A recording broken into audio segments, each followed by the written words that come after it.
Sejam muito bem-vindos, eu sou Paula Leal, estamos começando mais uma edição de Oeste Sem Filtro, programa que vai ao ar de segunda a sexta-feira a partir das 5h45 da tarde. As principais notícias do dia são analisadas pelos nossos comentaristas. Aqui no estúdio, Augusto Nunes e Silvio Navarro. E Ana Paula Henkel, de Los Angeles. Guilherme Fiuza segue de férias. E como os nossos programas não são mais transmitidos pelo YouTube, você pode acompanhar nossa programação pela plataforma Rumble. Oeste Sem Filtro também é exibido na plataforma vimeo.com/revistaoeste. Então, se houver algum problema com o Rumble, o programa segue normalmente nesse outro canal. Hoje é 25 de janeiro de 2023. Confira os destaques desta quarta-feira. Lula e o presidente do Uruguai, Luiz Lacalle Pou, se encontram em Montevidéu. O presidente chinês Xi Jinping envia mensagem aos membros da CELAC. Vamos falar ainda da tragédia ocorrida em Brumadinho em 25 de janeiro de 2019 e da comemoração dos 469 anos de São Paulo, a maior cidade da América Latina. Esses e outros assuntos agora no Oeste Sem Filtro. E antes de começar com as notícias do dia, eu quero convidar você a participar da nossa enquete no site da revistaoeste.com. Lula diz que pretende resgatar Dilma Rousseff, nomeando a ex-presidente para um cargo à altura da companheira. Qual desses cargos Dilma merece? Embaixadora do Brasil nos Estados Unidos, embaixadora do Brasil na Venezuela ou governanta do Palácio do Planalto?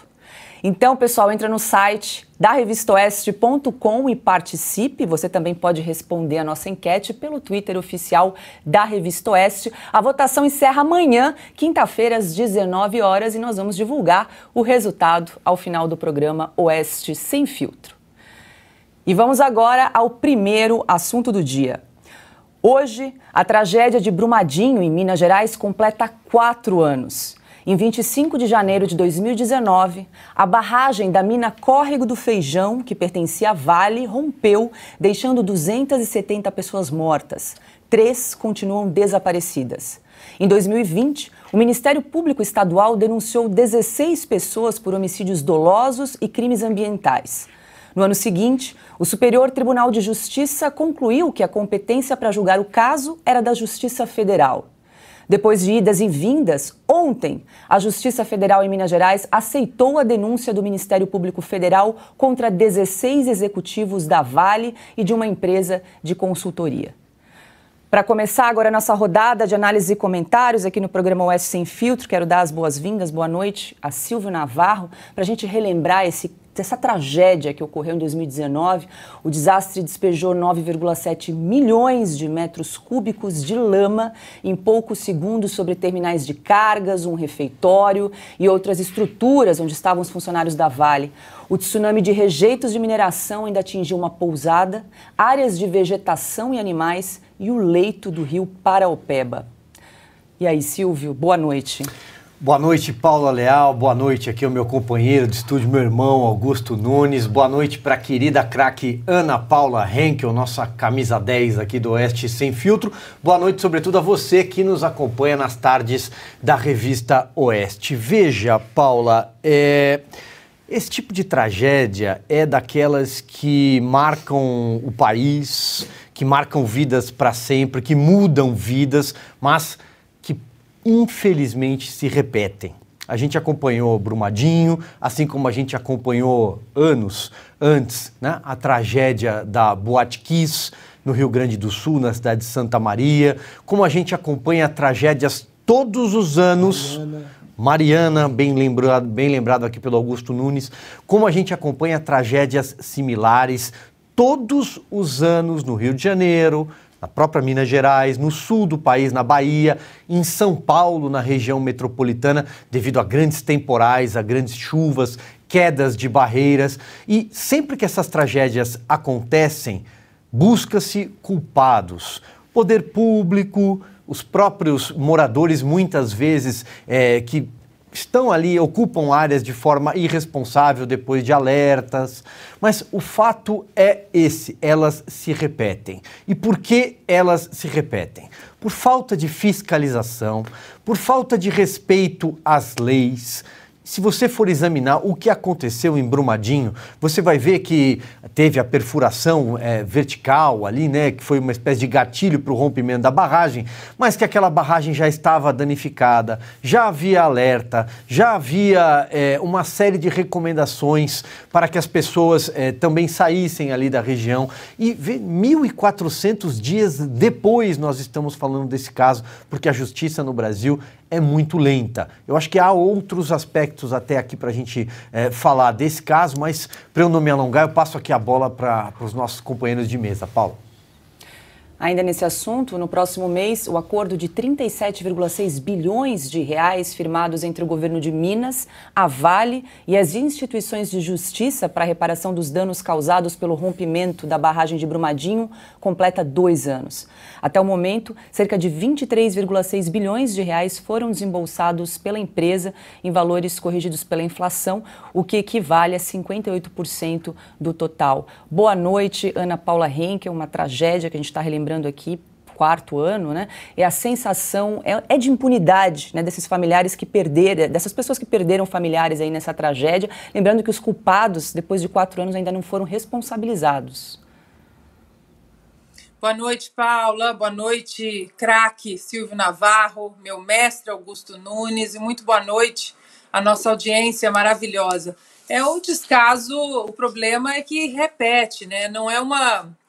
Infelizmente, não é uma tragédia que a gente assistiu, contamos os mortos, choramos, né, a perda das famílias, a perda a vida das pessoas, né? E acaba ali, a gente conserta os erros e a gente tenta, de alguma forma, amparar quem ficou para trás, né? Amparar a família das pessoas, amparar de uma maneira social, de uma maneira econômica, psicológica. Não, acontece sempre a mesma coisa, o descaso das autoridades, né? A corrupção, a gente não sabe também os tentáculos entre as empresas privadas e o Estado.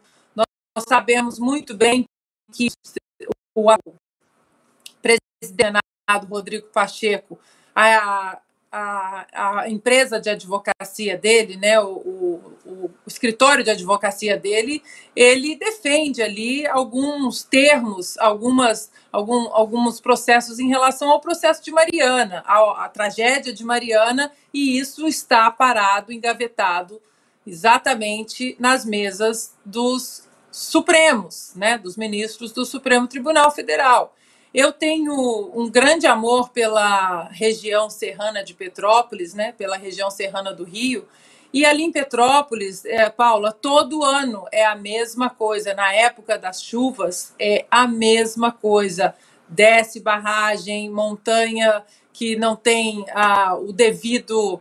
A devida proteção ambiental, as leis não são respeitadas, né? Casas irregulares continuam sendo construídas todo ano, mês de janeiro, fevereiro, março, que chove muito ali naquela região, sempre a mesma tragédia. Então, claro que o evento em si ele é histórico e dolorido para todos nós. O problema é que continua sempre a mesma coisa, o descaso com as pessoas, o descaso com as nossas leis e esses políticos que continuam, de alguma forma, sendo reeleitos nesses lugares. Boa noite, Augusto Nunes. Como nós comentamos aqui, só ontem a Justiça Federal, então, aceitou a denúncia do Ministério Público Federal, 4 anos depois. Bom, Paula, boa noite, a nossa âncora. Prazer estar aqui com você, meu irmão Silvio Navarro, companheiro de tantos anos, minha querida parceira Ana Paula, meu irmão Guilherme Fiuza. Boa noite a você que nos acompanha. O Brasil conseguiu transformar reduzir a chavão, lugar comum, a expressão tragédia anunciada. A gente fala sem parar. Essa tragédia foi anunciadíssima. Tinha acabado de ocorrer, a tragédia de Mariana, envolvendo os mesmos pecadores, para ser gentil. Para ser gentil. Agora, em Brumadinho, aconteceu o seguinte, eles foram rapidamente identificados os culpados. Houve recados, houve avisos, né? Os responsáveis pela verificação da situação mentiram, a empresa sabia o que tinha acontecido, etc, etc. Havia sinais de que a ruptura poderia ocorrer a qualquer momento e a empresa não desativou sequer o refeitório que ficava abaixo, logo abaixo da... como é Da barragem? Da barragem, de rejeito. Rejeitos. Então, esses que estavam jantando, todos funcionários ali, você imagina o tipo de morte. A morte é dramática sempre. Agora, esse tipo de morte é selvagem. Não pode acontecer num país que se respeite e respeite os cidadãos. Esse é o primeiro ponto. Esta empresa que tem culpa no cartório e muita, tem dinheiro para pagar a indenização e não paga. E não paga para vencer pelo cansaço, porque os parentes morrem. Quem o substitui tem que regularizar a papelada. Nós sabemos como é que são as coisas nesse país cartorial, como é o Brasil, essa tradição cartorial maldita que o Brasil tem. Os bombeiros, a gente vê o que há de melhor e de pior no ser humano, né? Sempre. Os bombeiros ainda estão procurando 3 corpos. Há famílias esperando os 3 corpos e não recebem sequer o que foi fixado num acordo há 2 anos.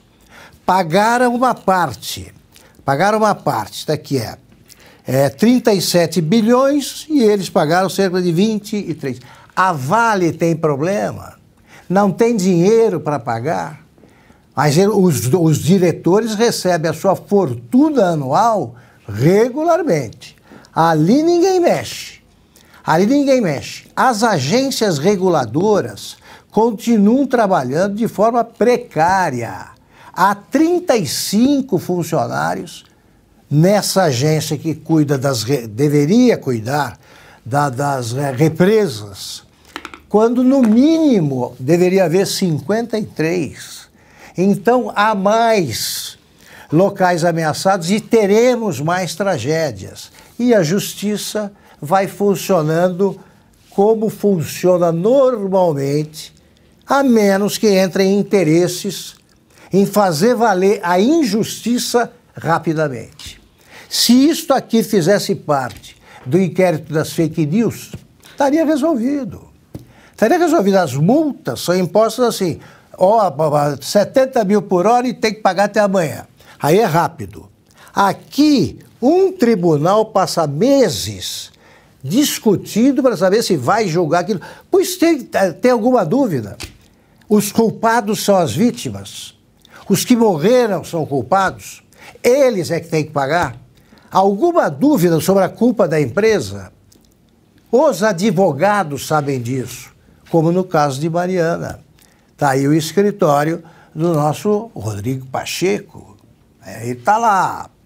Vai ganhar um dinheirão, ele espera, porque quer baixar a indenização.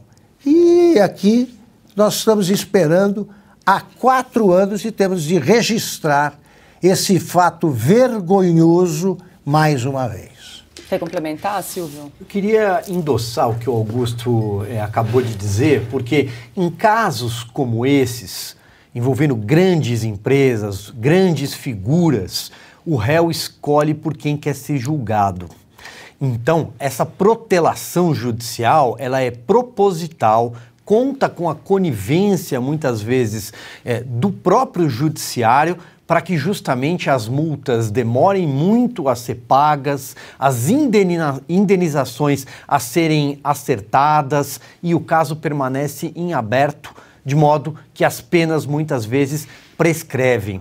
Também é importante lembrar que impunidade é o luto aberto. A impunidade para quem fica, porque as vidas não vão voltar.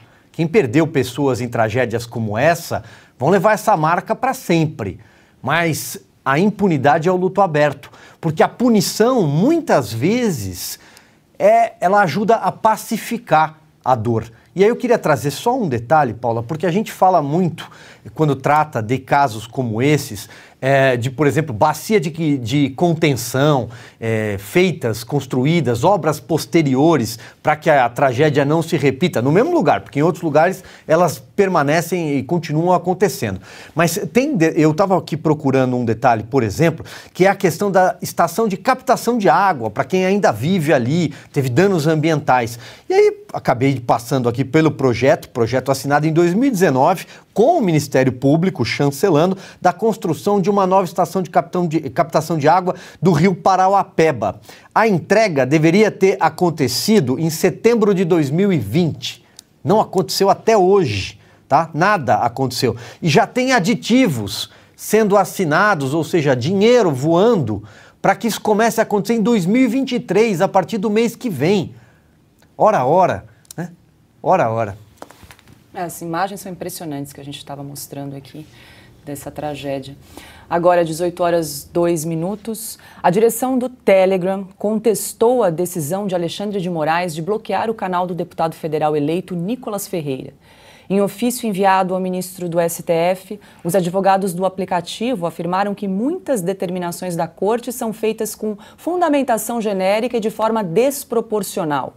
Os representantes da empresa disseram ainda que o bloqueio integral de perfis pode representar censura, alegando que a punição, abre aspas, impede um espaço de livre comunicação para discursos legítimos, implicando em censura e coibindo o direito dos cidadãos brasileiros à liberdade de expressão, fecha aspas. Ana, a manifestação do aplicativo de mensagens do Telegram está ligada ao inquérito que investiga os atos antidemocráticos. O Telegram informou ao STF que cumpriu a decisão de bloquear outros 3 canais, 2 vinculados ao apresentador Monark e outro da influenciadora digital Paula Marisa. Os advogados do Telegram estão aí exercendo o direito de defesa em relação à conta do deputado eleito Nicolas Ferreira. Mas como será que essa contestação vai ser recebida pelo ministro Alexandre de Moraes? Olha, Paula, eu não sou advogada, eu não sou jurista, mas eu tenho um hábito de ler. Eu leio decisões, eu leio bula de remédio, eu leio livros, eu adoro ler. E, ultimamente, eu tenho lido muito as decisões antigas do Alexandre de Moraes. Eu não vou dar conselho a nenhum advogado, mas por que os advogados dessas pessoas não usam uma decisão do Alexandre de Moraes? Uma decisão de quando ele era relator de um inquérito, de um processo que caiu no Supremo Tribunal Federal em 2018. Ele era o relator, exatamente a ADI 4451, que eu já li alguns trechos aqui, e que ele defende de uma forma brilhante, importante, veemente, a liberdade de expressão no país. Então, como aqui nós teremos um disco arranhado, né, agora entrando nesse governo, porque o Brasil tem memória curta, eu vou ler mais uma vez trechos dessa decisão do ministro Alexandre de Moraes, que foi da ADI 4451, julgada em 21 de junho de 2018. A decisão é brilhante, né? E ali todos os outros ministros, eles concordaram com o relator de maneira unânime. E a decisão tem trechos interessantes que falam o seguinte: a democracia não existirá e a livre participação política não florescerá onde a liberdade de expressão for ceifada, pois esta constitui condição essencial ao pluralismo de ideias, que, por sua vez, é um valor estruturante para salutar o funcionamento do sistema democrático. Aí ele coloca, número 2, a livre discussão, a ampla participação política e o princípio democrático estão interligados com a liberdade de expressão, tendo por objeto não somente a proteção de pensamentos e ideias, mas também opiniões, crenças, realizações de juízo de valor e críticas a agentes públicos, no sentido de garantir a real participação dos cidadãos na vida coletiva. Aí tem outros trechos muito interessantes, dizendo que qualquer tentativa de cercear a liberdade de expressão é inconstitucional, mas tem o finalzinho é brilhante. Ele diz o seguinte: o direito fundamental à liberdade de expressão não se direciona somente a proteger as opiniões supostamente verdadeiras, admiráveis ou convencionais, mas também aquelas que são duvidosas, exageradas, condenáveis, satíricas, humorísticas, bem como as não compartilhadas pelas maiorias. Ressalte-se que, mesmo as declarações errôneas, estão sob a guarda desta garantia constitucional. Então fica aí para tentar convencer Alexandre de Moraes, de 2023, que ele está errado e não respeitando a nossa Constituição. Quem sabe usar o Alexandre de Moraes de 2018, quem sabe isso possa funcionar. Ou então, esse Alexandre de Moraes de hoje tem que colocar o Alexandre de Moraes de 2018 no inquérito aí do fim do mundo, das fake news e os demais.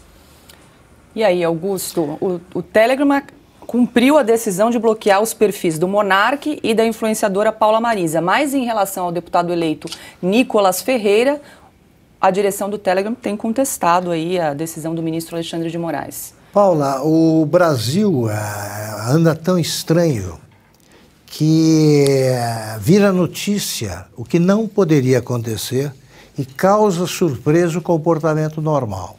Vou ser mais claro. Não poderia existir esse tipo de censura. É anormal. É anormal. E é tão anormal, o Brasil consegue normalizar a anormalidade até tal ponto que a gente acha, é notícia, um advogado sustentar uma argumentação muito clara, muito consistente e fazendo um contraponto ao que pensa um ministro do Supremo. A gente trata desse assunto como você própria, a tua pergunta é muito didática, assim, como será que o ministro vai reagir? Não sabemos. É muito simples, essa argumentação lembra que existe uma Constituição que tem de ser respeitada, que as normas legais são claras. Então é isso aqui. Foi decidido por um ministro que teria que ser bloqueado tal coisa, tal canal. A plataforma, o aplicativo, é aplicativo? Aplicativo de mensagens. Pensa diferente. Os advogados vêm e argumentam, não é assim nos países normais? Deixou de ser no Brasil. Deixou de ser, a gente espera. Que será que vai acontecer? Está na hora. E eu acho que os jornais começaram, da velha imprensa, começaram finalmente a recuperar o juízo em alguns editoriais, dizendo, olha, meu Deus, se fala em normalizar o Brasil, começa por aí. Para com isso. Para com isso. Está na hora de você enxergar que um país democrático não pode ter centenas de pessoas na prisão, sem culpa formada, sem uma acusação clara. Então, você, num país, eu vou citar de novo o avô do Guilherme Fiuza, o doutor Sobral Pinto. O juiz, o advogado é o primeiro juiz da causa. Pois bem, várias vítimas do inquérito das fake news não conseguem advogado. Os advogados têm medo de pegar a causa quando Sobral Pinto, agindo como primeiro juiz dos casos que ele examinava, ele fez questão de defender o Luiz Carlos Prestes, de quem ele discordava frontalmente, porque ele era um católico praticante e o Prestes era comunista. O Prestes não queria que ele fosse advogado, depois da intentona comunista, e ele disse, eu vou ser. E foi. E teve de recorrer, defendendo outro preso, à lei de proteção aos animais. Para dizer, olha, já que tudo que eu peço não é concedido a um ser humano, eu prefiro, então, eu recorro à lei de proteção aos animais. que seja dispensado a ele o tratamento que a gente dá a um gato, cachorro. Esse é o Sobral Pinto. Os advogados não estão pegando a causa, para usar o jargão deles, e quando pegam tem medo de que vai acontecer. Precisa acabar essa época. Essa época tem de chegar ao fim rapidamente, porque o Brasil, nenhum país pode sobreviver como nação por tanto tempo na anormalidade. E aí, Silvio?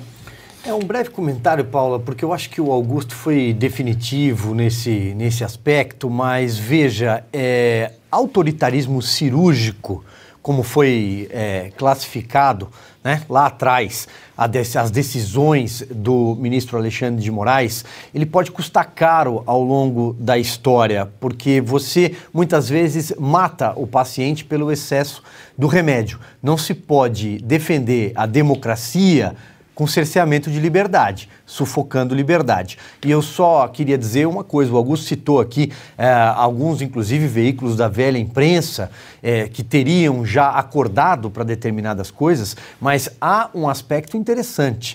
Lá fora, no exterior, isso já tem chamado a atenção e a Ana Paula pode complementar. O Wall Street Journal publicou uma reportagem, por exemplo, nesta semana, eu acho que é a Mary O'Grady, não é isso? Eu estava tentando abrir aqui, não consegui achar a reportagem tratando do tema. O New York Times já tratou também dos excessos, dos autoritarismo, vamos chamar pelo nome, né, cometido pela Suprema Corte quando se trata de censura. E quero recordar aquela sessão do Tribunal Superior Eleitoral do dia 20 de outubro, quando houve uma censura, não tem outro nome, imposta à Brasil Paralelo, produtora, sobre um documentário que sequer havia sido lançado, e naquela ocasião a ministra Carmen Lúcia, que integra a corte, disse, olha, é censura, mas nós vamos dar essa dose de censura até o dia 30 de outubro, quando a eleição termina. Depois disso, a nossa democracia estaria em risco, né? Porque se trata de censura. Isso não cabe na nossa Constituição. E o que aconteceu? As coisas continuaram acontecendo e seguem acontecendo. Então, como bem disse o Augusto, talvez seja a hora de pensar que está na hora de parar, né? Foi a Mary O'Grady mesmo, Silvio. Ela que é especialista em América Latina, né? Ela escreve para vários veículos já há muitas décadas e o título da matéria dela é o seguinte: a repressão do Brasil à liberdade de expressão. E aí o subtítulo é: a Suprema Corte é uma ameaça ainda maior à democracia do que foram os distúrbios do 8 de janeiro.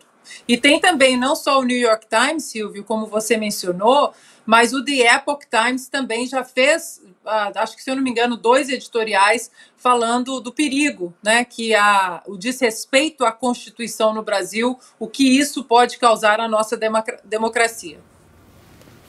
Agora 18 horas, 14 minutos, estamos ao vivo na plataforma Rumble. A gente convida você que está nos acompanhando a se inscrever no canal, deixar o seu like, o seu comentário. Para se inscrever é só clicar naquele botãozinho verde escrito Follow. Nós já alcançamos mais de 110 mil inscritos aqui na plataforma Rumble. Muito obrigada pela sua audiência, pela sua companhia todos os dias no programa aqui Oeste Sem Filtro, de segunda a sexta-feira. Além desse programa, nós também temos o Estúdio Oeste, comandado pelo Silvio Navarro, Oeste com Dagomir Marquese, As Liberais, apresentado por mim, pela nossa diretora de redação aqui da Revista Oeste, Branca Nunes, toda essa programação aqui na plataforma do Rumble. E, pessoal, acabei de ser informada mais uma vez que tem pessoas transmitindo aí o programa no YouTube. Essa transmissão é clandestina, a nossa transmissão oficial é só aqui na plataforma, no canal oficial do Rumble, tá? Então, por favor, se vocês tiverem aí conhecimento de outras transmissões em YouTube, nos informem, porque nós estamos apenas aqui na nossa plataforma e também no Twitter oficial da Revista Oeste, nós estamos transmitindo aqui o nosso programa. Mais de 33 mil pessoas nos acompanhando aqui ao vivo, então deixa o seu like, o seu comentário, e nós estamos apenas aqui reforçando que estão aí transmitindo o nosso programa também pelo YouTube. Nós não estamos transmitindo nenhum programa aqui da Revista Oeste em outra plataforma que não seja o Rumble ou o nosso Twitter oficial. E a gente segue agora com mais informações, porque o presidente Lula se encontrou ontem com o ditador cubano Miguel Díaz-Canel. O petista participou com outros políticos latino-americanos de uma reunião de cúpula da Comunidade de Estados Latino-Americanos e Caribenhos, a CELAC, entidade que inclui 33 países, criada em 2010 pelo então ditador da Venezuela, Hugo Chávez. Depois do encontro com Díaz-Canel, Lula compartilhou uma foto com o ditador e escreveu: "O Brasil restabelecendo suas relações diplomáticas no mundo". Díaz-Canel chamou Lula de irmão e expressou alegria pela volta do Brasil à CELAC. Abre aspas, "compartilhamos o desejo de fortalecer as relações bilaterais nas esferas de interesse mútuo, de acordo com os laços históricos de amizade entre nossos povos", fecha aspas.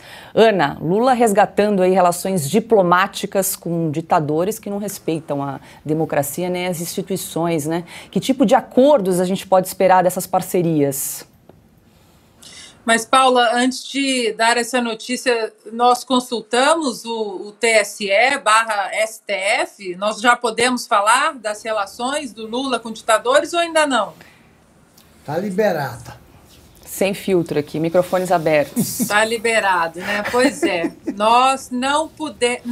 Durante, foi o quê? 2, 3 semanas, ninguém pôde falar sobre o óbvio, né? Sobre a realidade, o que de fato acontece...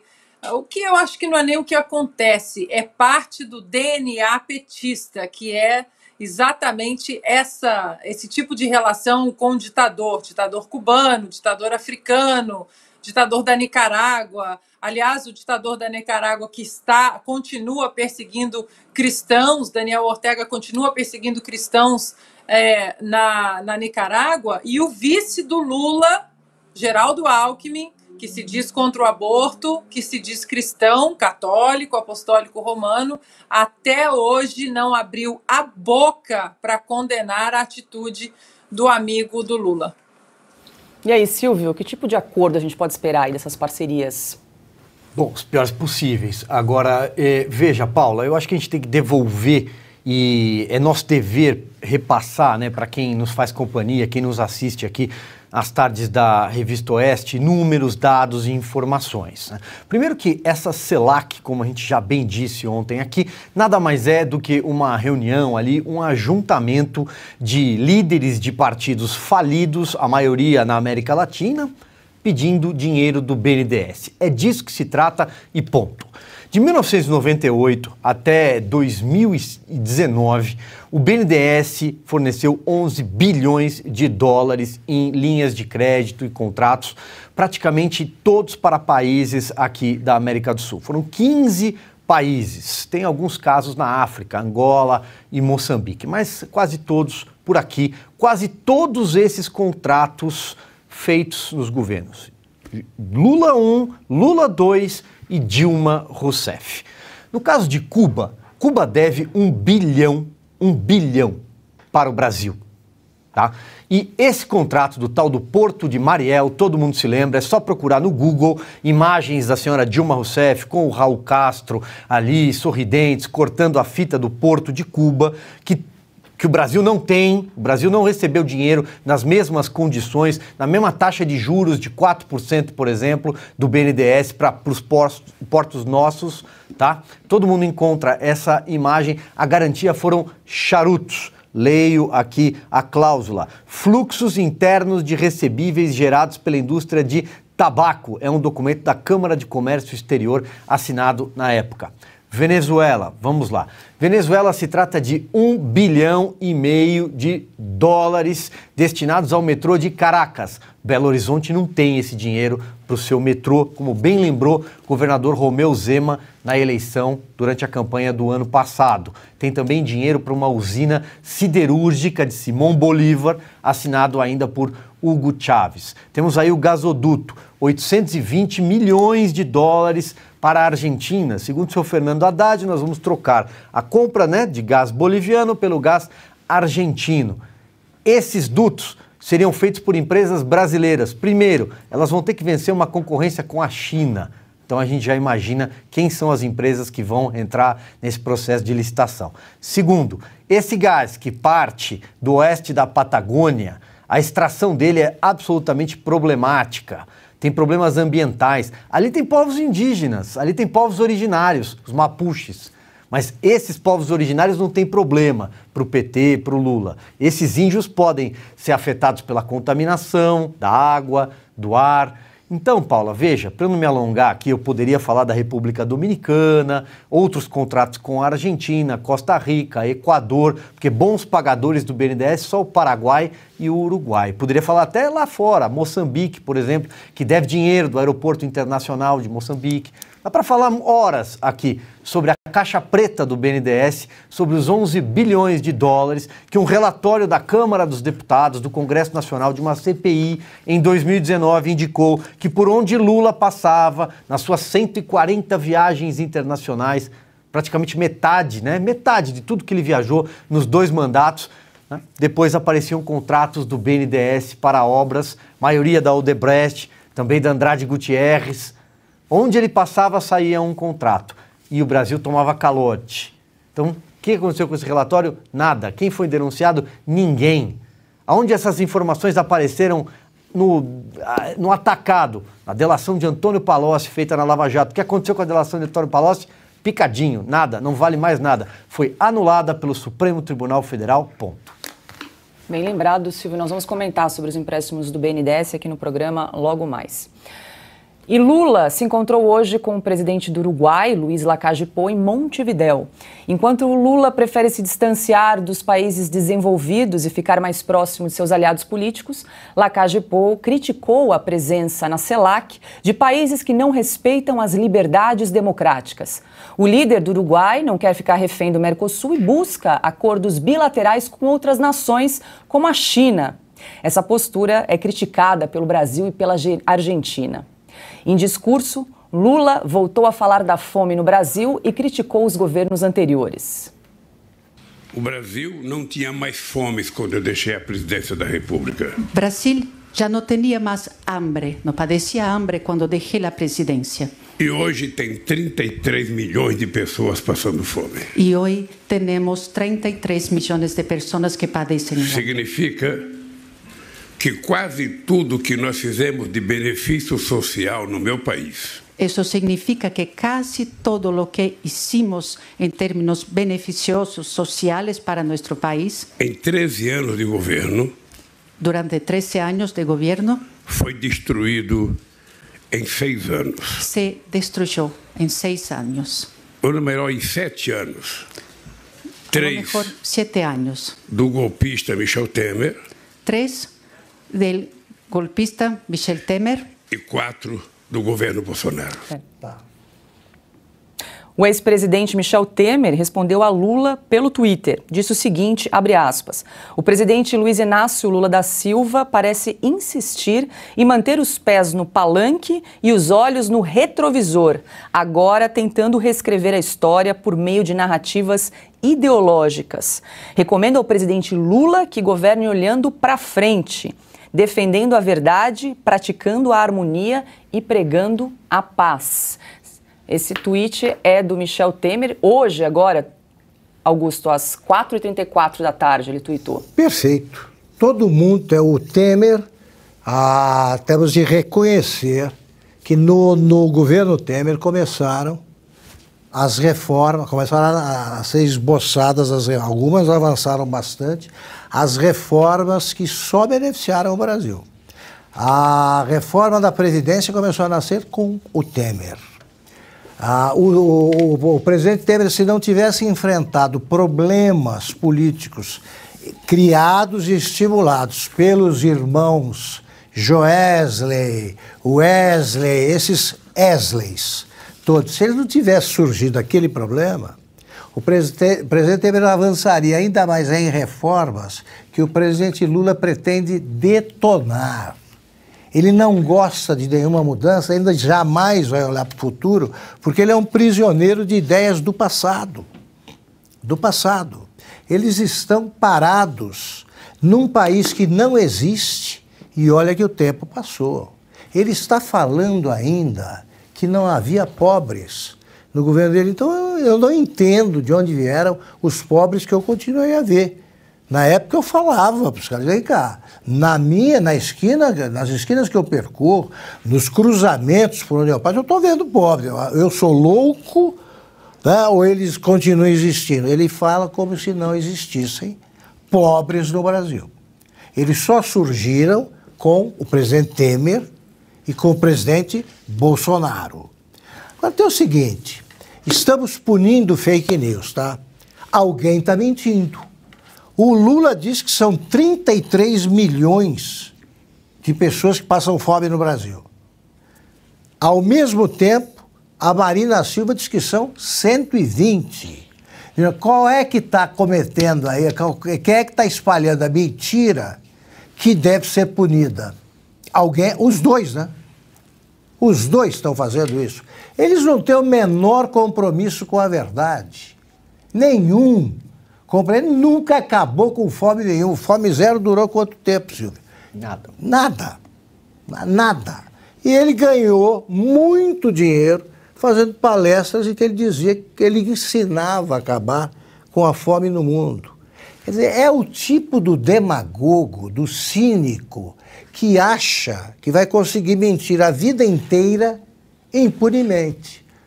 Os próprios aliados do Lula que o ajudaram a sair da cadeia e voltar à presidência sabem quem ele é. E a história mostra sempre que os fatos acabam prevalecendo. E esse é o Lula. É o Lula sendo o Lula. Nesta discurseira, aí dessa entidade que eu nem consigo decorar a sigla. Qual é? Como é que é, Paulo? Sei lá que é. Pois bem. É difícil. Ele fala em democracia, salvar a democracia, e é elogiado. E as eleições eram desrespeitadas, o resultado das eleições foi desrespeitado pelo Bolsonaro. Falar isso aí com o ditador de Cuba presente, aqueles lá, os cubanos não sabem o que é uma urna desde 1º de janeiro de 1959. 59, eles não fazem eleições desde essa época. Tá? As ruas, cada quadra é vigiada, tá? Pelos espiões do governo, que é uma ditadura. O malandro da Nicarágua inventou um novo modo de campanha eleitoral. Ele prende o adversário. Parece um candidato, ele põe na cadeia. Também estão defendendo a democracia. Aí vai o uruguaio, fala a verdade, ele diz, não, peraí, finge que não ouve. O Uruguai é tão pequeno. O Uruguai está corretamente cuidando da vida e registrando a presença dos populistas de Araque, de 5ª categoria, que enquanto fingem defender a democracia, não fazem eleições. Quando fazem, fraudam. Quando aparece algum adversário, prendem, como aconteceu na Bolívia e como está acontecendo nesses outros países. Ana, eu vou ler novamente um trechinho aqui do tweet do ex-presidente Temer, que eu achei bem objetivo, né? Abre aspas, o presidente Luiz Inácio Lula da Silva parece insistir em manter os pés no palanque e os olhos no retrovisor, agora tentando reescrever a história por meio de narrativas ideológicas. Olha, esse assunto acho que renderia aqui um programa inteiro, porque, bom, primeiro, o Temer é golpista, ele está chamando o Temer de golpista.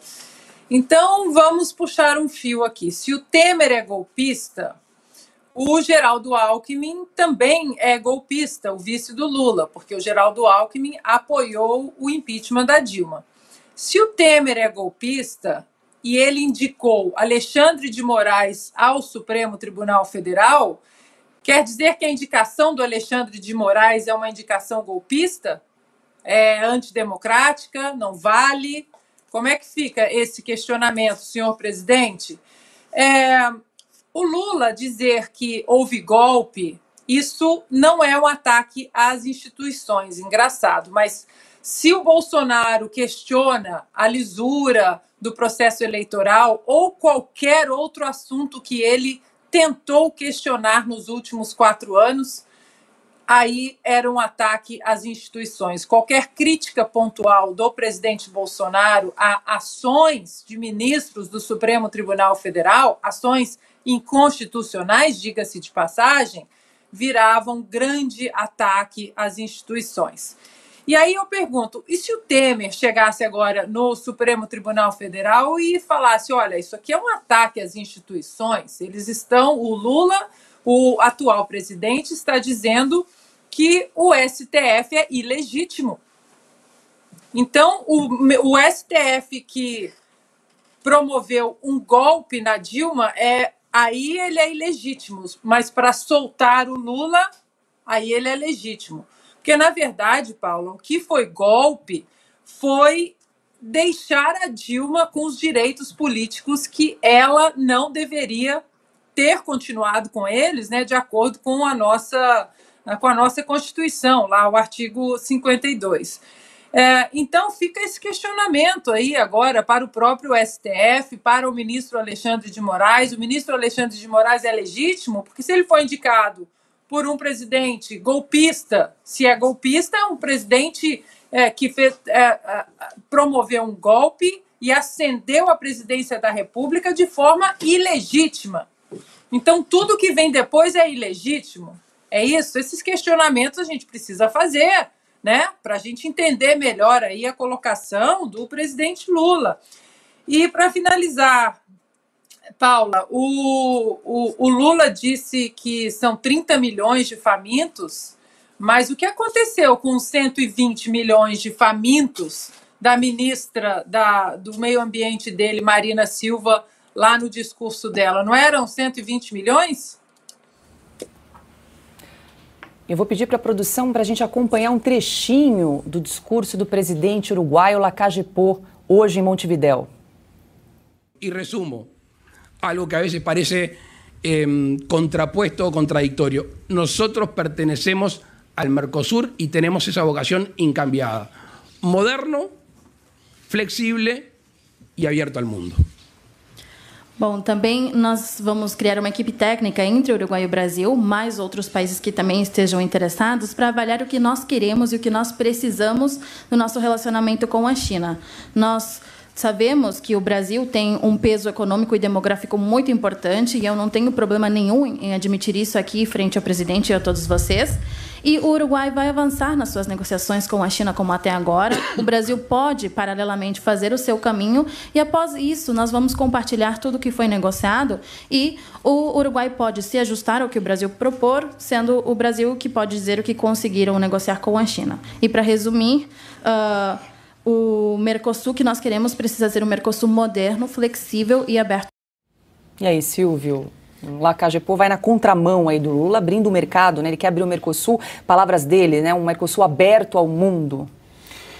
Veja, em primeiro lugar é importante dizer que a visão política do presidente do Uruguai, da visão política do Lula e dos demais integrantes aí desse grande bloco de esquerda na América Latina hoje, a Bolívia, Venezuela, Chile, Colômbia, a Argentina, é completamente distinta, né? Ele tem uma visão muito mais liberal, ainda que não seja um clássico, né? Ainda que não seja totalmente de direita, não podemos classificá-lo dessa forma, mas é completamente diferente.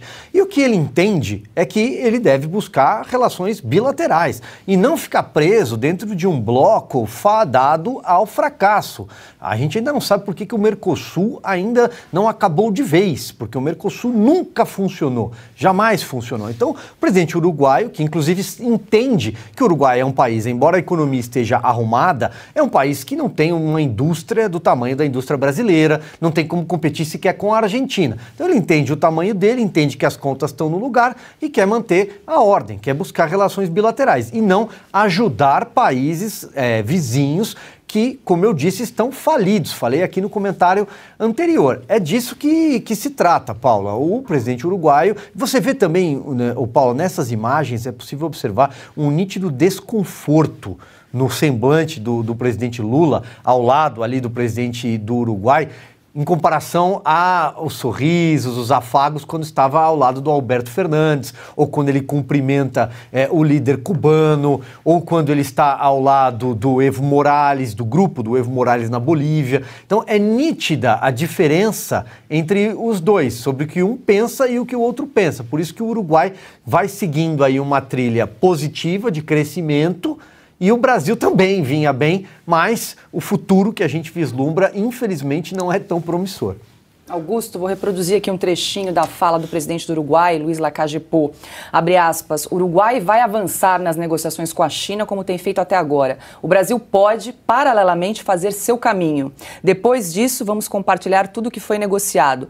Para resumir, o Mercosul que queremos precisa ser um Mercosul moderno, flexível e aberto ao mundo. Palavras aí do presidente uruguaio. Perfeito. Eu acho apaixonante esse confronto de imagens, porque o rosto fala, os gestos falam também, e você enxerga com nitidez a diferença. Você tem, lado a lado, um picareta mentindo,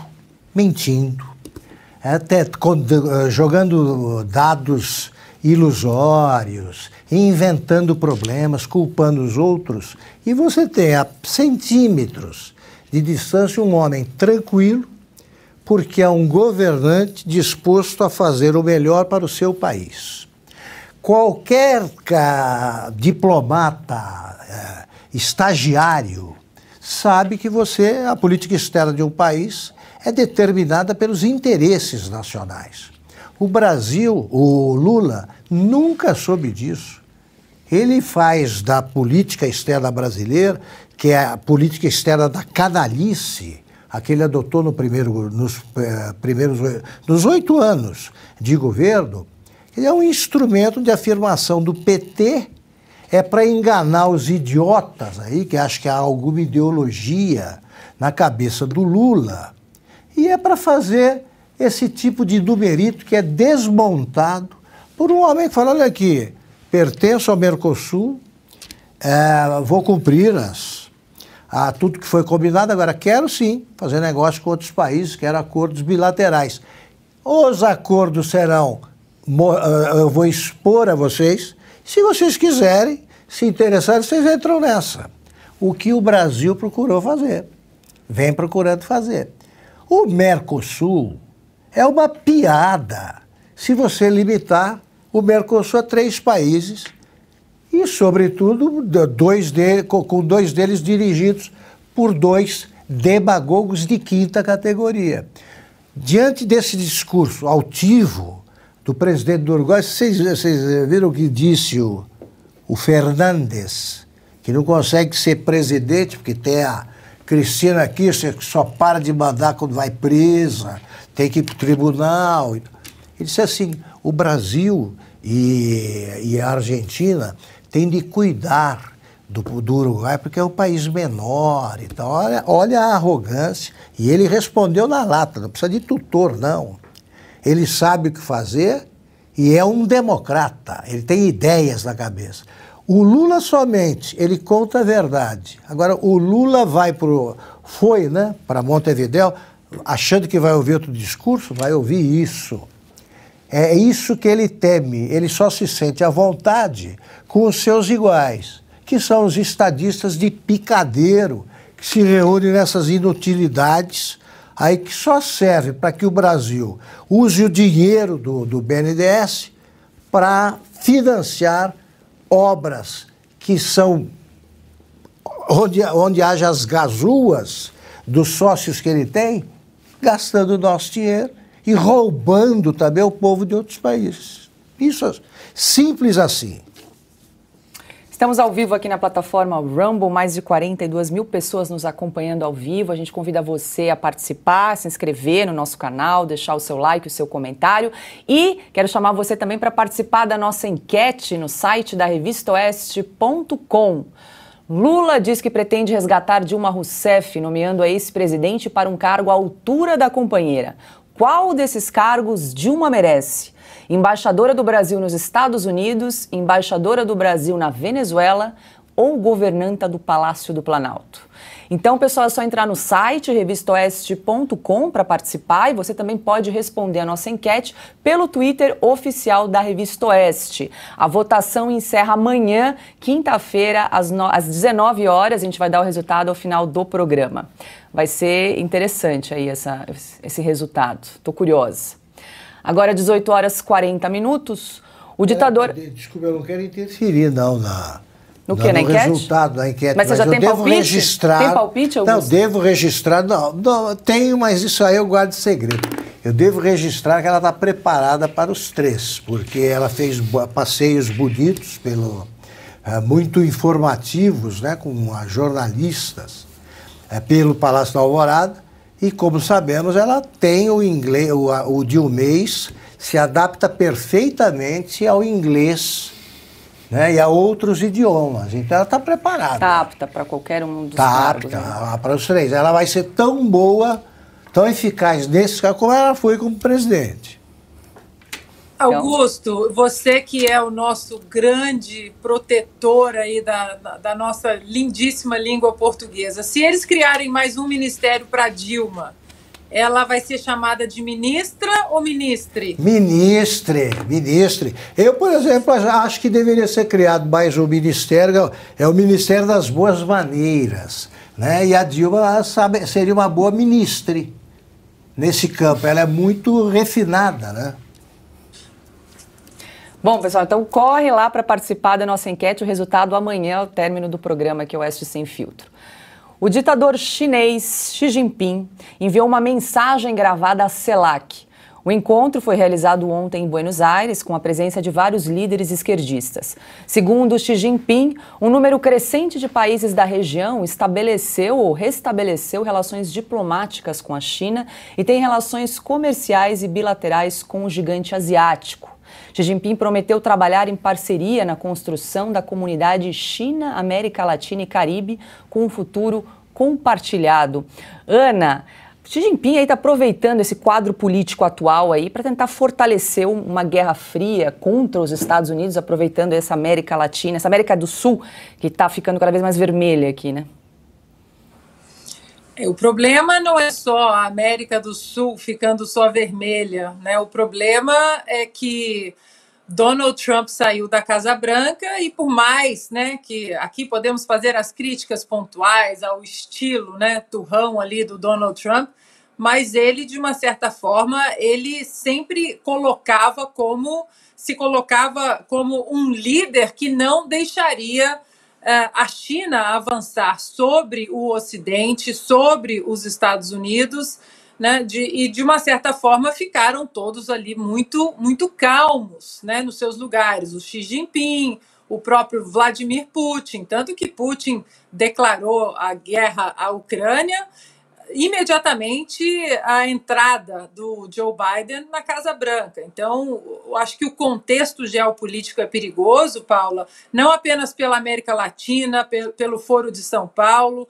Nós sabemos muito bem como os soviéticos alimentaram a América Latina durante muito tempo, tentaram entrar aqui em Hollywood, fazer de Hollywood uma propaganda da aura soviética, e agora a China toma esse posto, como você muito bem mencionou, né, tentando aí uma guerra fria. Vale muito a pena, Paula, tem um documentário da Brasil Paralelo, recomendo muitíssimo, que se chama 1964, Entre Armas e Livros, ou Entre Livros e Armas, se eu não me engano, 1964. E no começo fala exatamente desse avanço do bloco soviético na América Latina, preocupado, né, em abrir aí o seu leque de tentáculos no Ocidente, e agora a China faz esse papel com a anuência de muitos governos, o que é uma grande preocupação, já que o Brasil seria ali um dos últimos, se não o último pilar bem estabelecido na vontade de ter uma democracia livre, né, uma república sólida, uma democracia livre, respeito às instituições, respeito à Constituição. Então, estamos vivendo um período geopolítico muito perigoso e talvez a eleição para presidente dos Estados Unidos aqui em 2024 será uma das eleições mais importantes da história para o mundo. Agora, 18 horas e 45 minutos, a gente segue com mais informações aqui no programa Oeste Sem Filtro, porque a ex-presidente do Banco Nacional de Desenvolvimento Econômico e Social, Maria Silvia Bastos Marques, comentou as declarações de Lula sobre o BNDES voltar a financiar obras de países da América do Sul. Para Maria Silvia, abre aspas, o Brasil já pagou preço alto por usar o BNDES para financiar obras em países vizinhos, sem os devidos parâmetros e planejamentos, e se quiser retomar a estratégia, ainda que não seja prioridade no momento, vai pensar em outras bases, fecha aspas. A ex-presidente do BNDES deu uma entrevista ao Valor Econômico. Antes de citarmos mais algumas declarações da economista, vamos rever duas falas de Lula em visita à Argentina. De vez em quando, no Brasil, a vezes em Brasil, nós somos criticados se nos critica por pura ignorância. Por pura ignorância. Pessoas que acham que não pode haver financiamento de engenharia para outros países. Pessoas que creem que não pode haver financiação de engenharia para outros países. E eu acho não só que pode. Não só creio que sim se pode. Como é necessário o Brasil. Como que é necessário que o Brasil ajudar todos os seus parceiros. Ajude a todos os sócios. E é isso que nós vamos fazer. É o que vamos fazer. Dentro das possibilidades. Dentro das possibilidades econômicas do nosso país. Econômicas de nosso país. O petista também apontou o BNDES como financiador em potencial do gasoduto argentino de Vaca Muerta. E se há interesse dos empresários? E se há interesse dos empresários? Se há interesse do governo? Se há interesse do governo? E nós temos um banco de desenvolvimento para isso? E temos um banco de desenvolvimento para isso? Eu quero dizer que nós vamos criar as condições para fazer o financiamento que a gente puder fazer para ajudar no gasoduto argentino. Maria Silvia Bastos foi presidente do BNDES de 2016 a 2017. Ela disse que quando já não estava mais no cargo, o Fundo de Garantia de Exportação estava sem recursos e precisou de aporte da União para cobrir calotes tomados pela Venezuela e Cuba junto a bancos brasileiros. Resultado, o BNDES foi ressarcido em parte com dinheiro do pagador de impostos por fazer o empréstimo sem garantia. Silvio pergunta, Lula vai cobrar o nosso dinheiro de volta, antes de fazer novos empréstimos a esses países? É claro que não. Agora veja, Paula, você trouxe aqui a sigla FGE, que é esse Fundo Garantidor à Exportação, que é a palavrinha mágica, porque esse fundo corresponde ao Tesouro Nacional, ou seja, de quem é o dinheiro? Dinheiro é seu, telespectador, nosso. Nós somos nós, pagadores de impostos, que no final das contas estamos financiando essas linhas de crédito, esses empréstimos, essas obras em países vizinhos. Cuba, Venezuela, como eu lembrei agora há pouco no comentário anterior, em Moçambique, mas para a gente ficar aqui na América Latina, não pagaram, deram calote. O de Cuba é o maior deles, 1 bilhão. Depois vem o da Venezuela, Porto de Mariel em Cuba, metrô de Caracas, eles não pagaram, então esse fundo foi lá e cobriu, e ainda tem outras parcelas para chegar. Numa metáfora simples, seria mais ou menos como o boleto ainda tem algumas folhinhas para pagar. Então, quem está pagando essa conta somos nós. Por que a ex-presidente do BNDES deu essa entrevista, falou isso nessa entrevista ao jornal Valor Econômico? Porque os juros praticados são os menores do mercado, muito abaixo. Não há outra margem de comparação, juros de 4%. Por exemplo, não há garantias e nem exigência de prazo. Então, ou seja, é o melhor dos mundos. Por isso, eles estão todos lá na tal da CELAC, essa quermesse de cucarachos, como disse o Augusto Nunes no comentário de ontem. Eles estão na fila para pegar o cheque.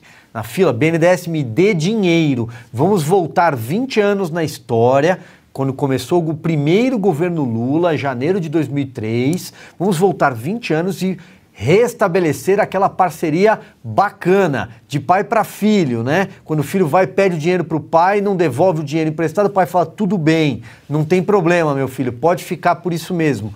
É esse o modelo que esses países querem e que o Lula acabou de dizer que vai sim cumprir a sua primeira ameaça de campanha. Vai abrir o cofre do BNDES para os amigos, os companheiros de esquerda aqui nessa América Latina vermelha. Silvio, como você bem lembrou no comentário anterior, a gente preparou uma arte para mostrar os números aí do calote do BNDES. No período de 1998 a 2017, foram desembolsados 10 bilhões e meio de dólares para empreendimentos em 15 países. Desse total, 89% foram em favor de apenas 6 países: Angola, Argentina, Venezuela, República Dominicana, Equador e Cuba. Está aí na arte. Os 3 países com as maiores dívidas em atraso são Venezuela, que deve mais de 680 milhões de dólares, Cuba, com 226 milhões de dólares, e Moçambique, que deve 122 milhões de dólares. E aí, Augusto? Esse dinheiro nunca mais voltou, né? Isso aí não é uma entidade, é o Clube dos Cafajestes. Só um ponto, esses são números ainda a vencer, tá? Porque o calote de 1 bilhão de Cuba já foi dado, assim como foi dado o calote da Venezuela. Isso é o que ainda tem para pagar. O que está havendo neste momento do governo Lula, previsivelmente, é uma reunião festiva aí do Clube dos Cafajestes caloteiros, né? É a única coisa que se acrescenta ao Clube dos Cafajestes, como a gente os conhece, é o calote, que virá de novo. Já, aliás, está sendo aplicado no momento e voltará a ser conforme apareçam mais empréstimos. É isso. E aí, Ana, quer comentar aí esses números? Eu pedi até para a gente colocar novamente na tela essa primeira arte. Eu estou só anotando aqui as expressões do nosso querido Augusto Nunes. Clube, depois do fiscal de nuvem, vem o Clube dos Cafajestes Caloteiros e a quermesse de cucarachos. Realmente o Augusto voltou afiadíssimo. Ontem eu estava no Twitter e a gente até colocou aqui alguns tweets daquela conta do Oi Luiz, né, um querido amigo nosso. E ontem ele tuitou o seguinte: não sei qual o sonho de vocês, mas o meu sempre foi pagar um gasoduto para a Argentina. Aí eu fui e escrevi, né? O meu sempre foi uma moeda única com todo o Foro de São Paulo. Aí você desce ali, né, nas respostas. Olha, o pessoal está preocupado, né? Muita gente falando, o meu sonho foi ver a picanha voltando ao prato de 220 milhões de brasileiros. Mais outros comentários aqui. O meu sempre foi ver o dinheiro negado para a educação e doado para países vizinhos. O meu foi dar 5 milhões para artistas ricos do Leblon. O meu sempre foi que os governos fiscalizassem o que eu penso, lendo as minhas mensagens nas redes sociais e me censurassem. Enfim, o pessoal ali já sentiu o tom desse governo, mas o melhor comentário ali foi: o meu sonho é acordar desse pesadelo. Agora 18 horas e 53 minutos e é hora de entrevista no Oeste Sem Filtro.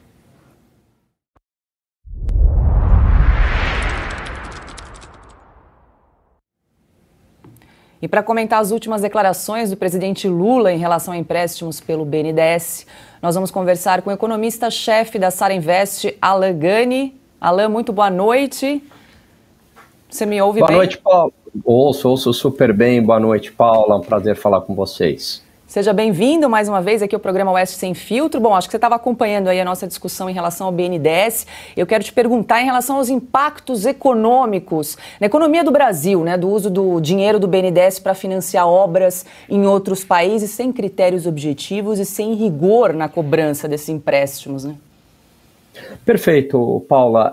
O dinheiro, primeiro vamos entender de onde que vem esse dinheiro do BNDES, né? O BNDES, ele capta recursos ali do Tesouro Nacional. O Tesouro repassa para o BNDES. Quem que é o Tesouro Nacional? O Tesouro Nacional somos nós, pagadores de impostos ou que emprestamos dinheiro para o Tesouro. Significa que o Tesouro repassa esse dinheiro para o BNDES, o BNDES, como o Silvio bem falou, empresta lá 4%, 5% ao ano, só que o Tesouro capta da sociedade hoje 13, 14%, dependendo aí do título. Então, peraí, como é que ele está pagando, né? Ele está devendo para a sociedade brasileira 13, 14 e está emprestando a 5. Alguém está fechando essa conta. Quem que fecha essa conta? Nós, a sociedade, através de uma conta chamada equalização fiscal.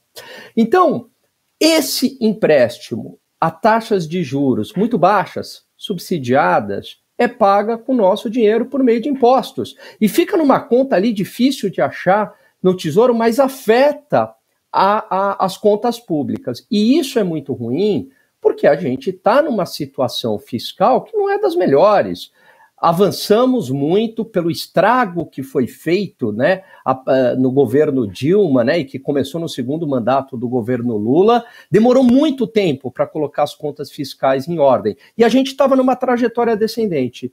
E, de repente, a gente vai dar um cavalo de pau com essas medidas que estão sendo anunciadas. Em grande parte, a deterioração fiscal ocorrida no governo Dilma, que levou à crise econômica brutal aqui na economia brasileira, se deve por estes empréstimos subsidiados do BNDES, tanto para empresas brasileiras, as ditas campeãs nacionais, e que foram uma tragédia, como para Cuba, Venezuela, Argentina. Então o problema fiscal está ligado ao BNDES, né? Isso eu conversei uma vez com o ex-secretário do Tesouro, Mansueto, e ele me falou isso abertamente numa entrevista. Quem pergunta agora é Ana Paula Henkel. Boa noite, Alan. Prazer tê-lo mais uma vez aqui com a gente. Bom, Alan, já são 24 dias, né, de governo, mas o trem está meio sem freio, né? Cada dia é uma emoção, seja nos discursos do presidente Lula ou em pacotes econômicos. Ele, por exemplo, dizendo, né, sobre a não autonomia do Banco Central, causando aí, né, um temor no mercado. Isso tudo que nós estamos vivendo e vendo no Brasil, né, com todas as letras, todas as cores em português. Você acha que esse tipo de perfil fiscal / econômico deste atual governo já chegou aqui fora, nos Estados Unidos, na Europa? Você acha que essa aura de irresponsabilidade fiscal deste governo já chegou aqui fora? Como estão os investimentos do capital estrangeiro? Como o capital estrangeiro está vendo o Brasil ainda como um grande solo fértil, como foi nos últimos 4 anos com o presidente Bolsonaro? Ou essa relação já começa a balançar um pouco? Boa pergunta, Ana Paula. O que acontece? Por enquanto, o investidor estrangeiro ele ainda não acordou. Só que não é que ele está apostando, é porque está entrando alguns investimentos no Brasil via Bolsa, mas não é que ele está apostando assim no Brasil contra os Estados Unidos, né? Ele fala, não, eu estou agora aqui, não estou mais acreditando na economia americana, eu vou investir no Brasil. Esses fundos multibilionários, né? Sobra ali um recurso, um troco ali para eles, e eles olham as economias emergentes. Bom, preciso alocar em capital de risco. Quem que eu vou, né? Onde que eu vou colocar? Bom, tem Argentina, tem Brasil, tem Rússia, né? Que não dá, tem Colômbia, tal. Aí olha, assim, por exclusão, né? Quer dizer, o Brasil é o menos pior. Mas, como parte desses investidores, a gente sabe que eles se informam aí pela grande mídia, e por enquanto tem uma torcida ainda na grande mídia, né, dizendo não é bem assim e tudo mais, eles ainda não acordaram para o que está acontecendo. O investidor brasileiro, os fundos daqui, esses estão muito mais pessimistas do que o investidor estrangeiro, porque estão vendendo para o investidor estrangeiro. Mas assim, Ana Paula, não tem como dar certo o que está sendo colocado na mesa. Até agora, as sinalizações são muito ruins. Quer dizer, é a volta ao banco público, né, fomentador do crescimento econômico, que não gera crescimento e só gera deterioração fiscal.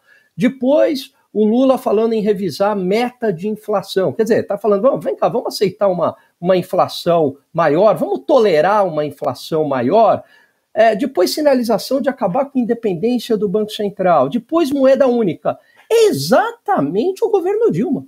Exatamente o governo Dilma 1 está aí. Aliás, não é nenhuma surpresa para a gente aqui, porque eles falaram isso na campanha, né? Queria ser assim. O que surpreende é que muita gente aí acreditou, né, nessa história do Lula ao centro pragmático, e ele está mostrando exatamente a que veio. Então, assim, Ana Paula, é questão de tempo, para mim, na minha opinião, para o investidor internacional, Europa, Estados Unidos, o pessoal começar a tirar dinheiro do Brasil. Porque aqui é meio esse capital de... Eu vou usar uma expressão meio chula aqui que o pessoal brinca. É capital de motel. Vem, toma um banho e vai embora, entendeu? Quem pergunta agora é Augusto Nunes. O Lula não surpreende ninguém, né?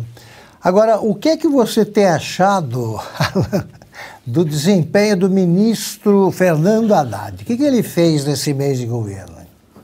Pois é, ele continua sendo aquele poste, né, Augusto? Porque a única medida que ele propôs foi do lado ali do aumento da arrecadação, com perdão de dívidas, que é uma medida meio questionável, porque isso pode até fomentar ainda mais o calote, né? Então você fala, bom, eu sou um bom pagador, por que eu vou pagar imposto em dia se em algum momento o governo vai me salvar? Mas é muito pouco, é muito pouco perto do que a equipe econômica anterior estava fazendo. Quer dizer, era uma equipe econômica ali de técnicos, todo mundo ali com PhD, né, com uma baita experiência de mercado, era o Real Madrid ali da economia.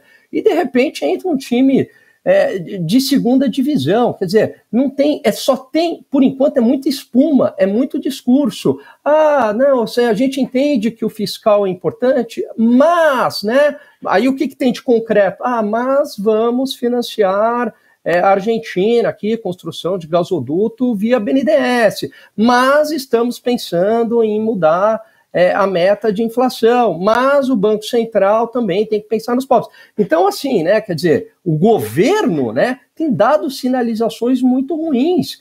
E o Haddad, ele não é aquela figura forte na economia que consegue até peitar o presidente da República e dizer, olha, não é bem assim, né? Como era o Paulo Guedes, muitas vezes você tinha ali uma outra divergência entre o Bolsonaro e o Paulo Guedes, né? Mas o Paulo Guedes era uma figura muito forte que, quando ele falava, o mercado acreditava. Agora, no caso do Haddad, quer dizer, o que prevalece aí, né, Augusto? É o que o Haddad fala ou o Lula? Quer dizer, as opiniões do Haddad já não são boas, né? Mas as do Lula conseguem ser muito pior. E aí fica todo esse direcionamento que o Lula, né, tá dando e o Haddad fazendo muito bem esse papel de poste agora no Ministério da Economia.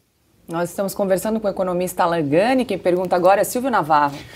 Boa noite, meu amigo Alan Gani. Veja, Alan, eu escutava você falar agora há pouco sobre a questão do BNDES, né? Então você tem ali os juros a 4%, 5%, praticados a 4%, 5%, que está totalmente fora do mercado e de concorrência. Depois você citou o Fundo Garantidor à Exportação, né, o FGE, que nada mais é do que dinheiro do Tesouro, ou seja, de quem paga impostos. E eu lembro também que no caso de Cuba, né, que é a maior caloteira do BNDES, o lastro foi feito pela indústria, recebíveis da indústria de tabaco, leia-se charutos. Mas a minha pergunta para você é a seguinte, tem um outro tema aí em pauta, que é a tal da proposta de moeda conjunta já apelidada de muitos nomes jocosos entre Brasil e Argentina. Nicolás Maduro já levantou o braço e disse, eu também quero. Claro, todos os países que não têm hoje uma moeda querem uma moeda comum.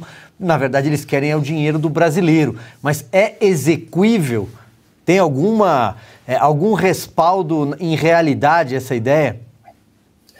Olha, na zona do euro, né, onde você tem ali países que eram muito ricos, como a Alemanha ainda são, né, França, enfim, o euro é bastante questionável, né, e para viabilizar o euro, você teve que colocar ali muito investimento em países que eram mais atrasados, como Espanha, como Portugal, como Irlanda, como Grécia, para tentar equiparar essas economias.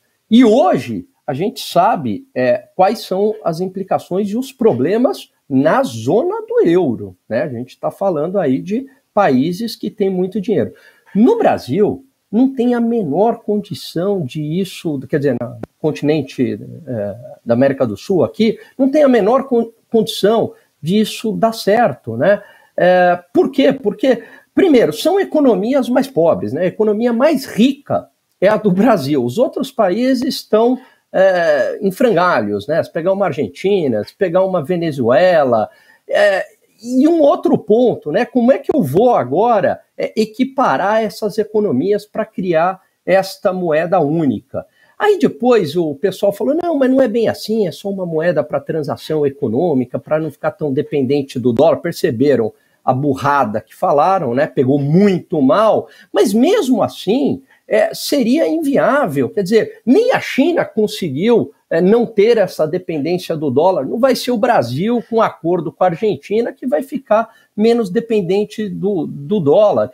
O que é necessário fazer? Fazer o básico. Quer dizer, não gastar mais do que se arrecada, ter responsabilidade fiscal, controlar a inflação, dar autonomia para o Banco Central, não pensar em controle de preços, abrir o comércio, dar liberdade para empreender para as pessoas, desburocratizar, não usar o BNDES nem para financiamento dentro do país nem para fora, é fazer o básico, ambos os países. Se você fizer o básico, avança. Como avançou nos últimos anos, que eu digo desde quando a Dilma saiu, é um processo que o Brasil avançou economicamente. Por quê? Porque começou a fazer a lição de casa, a fazer o básico. Então eles fazem isso, esse sonho bolivariano, uma moeda única, né? Nós aqui unidos, fortes. Quer dizer, você vai criar mais um problema, né? Você vai acabar destruindo algo que tem dado certo, né? Que é o Plano Real, né?